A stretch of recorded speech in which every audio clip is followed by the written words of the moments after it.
আচ্ছা, আমরা বাঙালিরা চিংড়ি মাছকে অনেক রকমভাবে বানিয়ে খাই। ডাব চিংড়ি, লাউ পাতা চিংড়ি, আরও কত কী। আজ আমি এই চিংড়িকেই বানাবো একটু অন্য রকমভাবে। তার জন্য একটা তরমুজ নিয়ে, তরমুজকে আমি দুটো টুকরো করে নিয়ে, সেই টুকরোর একটা অংশকে নিয়ে মাছের লাল অংশটাকে বের করে নিলাম। এই রান্নায় প্রথমেই বলি, চিংড়ি মাছের সাইজটা একটু ছোট হলে ভালো হয়।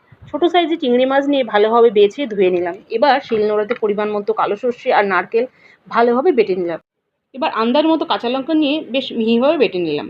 একটা থালার মধ্যে চিংড়ির সাথে বাটা উপকরণ দিয়ে ওপর দিয়ে সর্ষের তেল দিয়ে ভালোভাবে মেখে নিয়ে এবার কাটা তরমুজের অংশের ভেতরে সমস্ত উপকরণ দিয়ে আবারও সর্ষের তেল দিয়ে গ্যাসের মধ্যে লো হিটে চাপা ঢাকা দিয়ে রান্না করতে থাকলাম। কিছুক্ষণ পর ফুটে এলে চামচ দিয়ে খুব সাবধানে নেড়ে চেড়ে আবারও চাপা ঢাকা দিয়ে রান্না করলেই তৈরি ইউনিক চিংড়ির মালাইকারি। এরপর দুপুরবেলা গরম গরম ভাতের সাথে এই মালাইকারি নিন, ভাত মাখুন আর মুখে দিন আর বলুন, আহা কি অমৃত, কি অমৃত।